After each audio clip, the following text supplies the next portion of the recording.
சென்னை செம்மொழி பூங்காவில் 4வது மலர் கண்காட்சி முதலமைச்சர் மு க ஸ்டாலின் நாளை தொடங்கி வைக்கிறார்.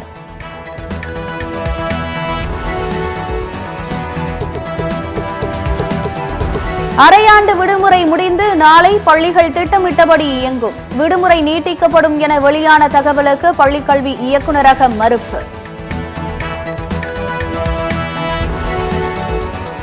DAP உரத்தின் விலையை கட்டுக்குள் வைக்க சிறப்பு தொகுப்பு நிதி வழங்க மத்திய அரசு ஒப்புதல். மத்திய அமைச்சர் அஸ்வினி வைஷ்ணவ் தகவல்.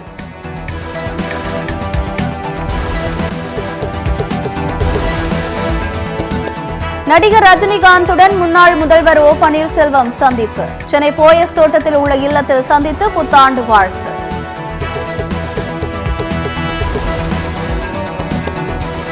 பாஜக வாக்குகளுக்கு பணம் கொடுப்பதை RSS ஆதரிக்கிறதா?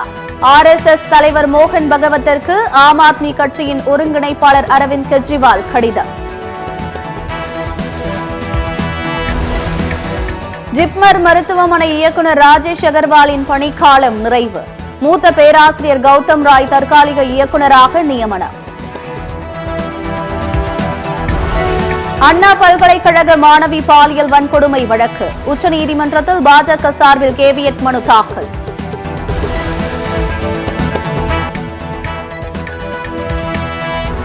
ஐநூறு அரசு பள்ளிகளை மேம்படுத்த கூட தமிழக அரசிடம் நிதி இல்லையா?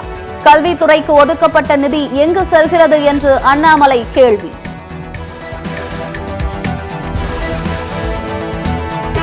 பல்கலைக்கழக துணைவேந்தர் நியமனத்தை விரைவுபடுத்த வேண்டும். அண்ணா பல்கலைக்கழக முன்னாள் துணைவேந்தர் பாலகுருசாமி வலியுறுத்தல்.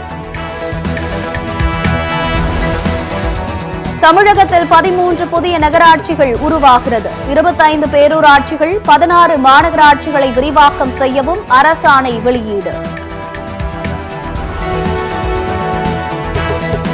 பொங்கல் பரிசு தொகுப்புடன் 30,000 ரூபாய் வழங்க வேண்டும். முன்னாள் அமைச்சர் செல்லூர் ராஜு வலியுறுத்தல்.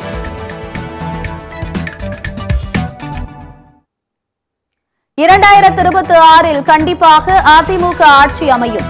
எதிர்க்கட்சித் தலைவர் எடப்பாடி பழனிசாமி நம்பிக்கை.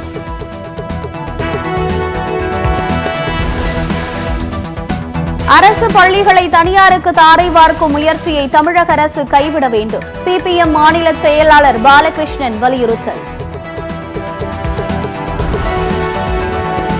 வங்கக்கடலில் வரும் 7ஆம் தேதி புதிய காற்றழுத்த தாழ்வு பகுதி உருவாகிறது. பொங்கல் வரை மிதமான மழை பெய்யக்கூடும் என வானிலை மையம் தகவல். தமிழக நீதிமன்றங்களில் 17,72,000 வழக்குகள் முடித்து வைக்கப்பட்ட வழக்குகளின் எண்ணிக்கை 2023ஆம் ஆண்டை விட கணிசமாக அதிகரிப்பு. சுவிட்சர்லாந்தில் பொது வெளியில் முகத்தை மறைக்கும் உடை அணிவதற்கு தடை. பொது வாக்கெடுப்பு நடத்தப்பட்டதை தொடர்ந்து இன்று முதல் சட்டம் அமல்.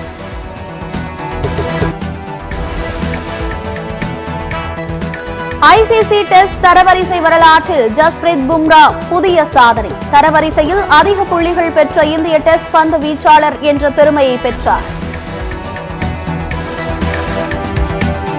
டிசம்பர் மாதத்தில் 1.77 லட்சம் கோடி ரூபாய் GST வசூல். மத்திய நிதி அமைச்சகம் தகவல். காசாவில் பல்வேறு இடங்களில் இஸ்ரேல் நடத்திய தாக்குதலில் 12 பேர் பலி. காசாவின் சுகாதார அமைச்சகம் தகவல்.